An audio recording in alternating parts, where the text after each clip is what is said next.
Hi there, my name is Dana Shirley, and this is my podcast. Today I have you here to give you another perspective on social media and its effect on our everyday lives. I can bet that most of you have at least one social media application on your phone, whether it be Facebook, Twitter, Instagram, or even Snapchat. These media sites all consist of one common thing, a way to communicate with others. Although the form of communication are different, you receive daily updates on people's personal lives through these applications. Our generation has grown up with technology moving and progressing at a fast rate pace. Now let's be honest here. How many of us have sent that one text to someone that makes us bite our nails waiting for a response? We've all been there before. According to studies, one of the most common ways to begin and end a relationship is over texting. The study also shows that Facebook facilitates relationships more than face-to-face interactions. Nowadays, social media sites can serve as a double-edged sword for some relationships. One side of the argument could be that through these sites you can receive an abundance of information. Although on the other hand, you may find information you didn't necessarily want to know. Speaking from a girl's perspective, I know we all have that one friend that meets a guy, and then Facebook stalks him to find out if he's normal or not. As a society, we crave information and no longer take the time to ask a person about themselves face to face. Social media may tend to eliminate the idea of mystery of an intriguing person. These applications are affecting our personal relationship with one another. If you take a look around a busy restaurant, you will notice almost half of the customers sitting on their cell phones or iPads looking on the internet or checking up on their Twitter.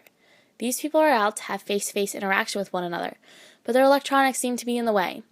Social media's effect on our ability to communicate and interact with each other is visible in all areas of society.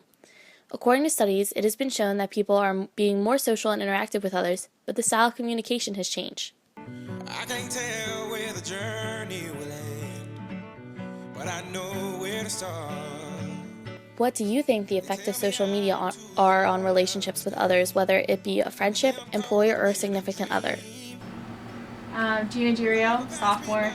I think it's definitely taking away from the relationship. It's not really helping it out because if you notice, like a lot of people are on their phones more often now than listening to like what the other person's saying. So I think you could be trying to talk to your significant other or even your friend and they might not be paying attention because they're paying attention to their phone. So I think it's having a negative effect. All over.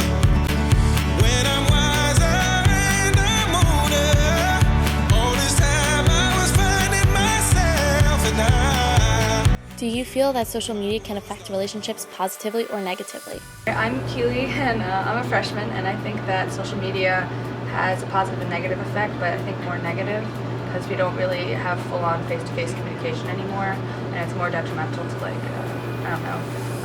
society and things because nobody can really express how they feel except over text, and then people think that's impersonal and it leads to like fights and issues. So I think in person's better than social media, personally.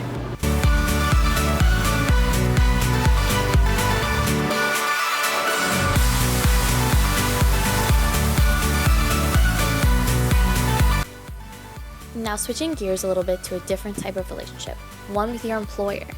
Have you ever really thought about your future when you post a particular picture of you? When you post anything on the internet, it is there for the public to see, regardless of your privacy settings. Once it has been posted, it'll be there for the world to see whenever. Many people, especially future teachers, have gotten into the habit of changing their Facebook name so it's unsearchable for any employers. It is becoming more and more common for a social media presence to be looked at to judge an applicant's suitability. Social media has given companies a window beyond your resume into your life.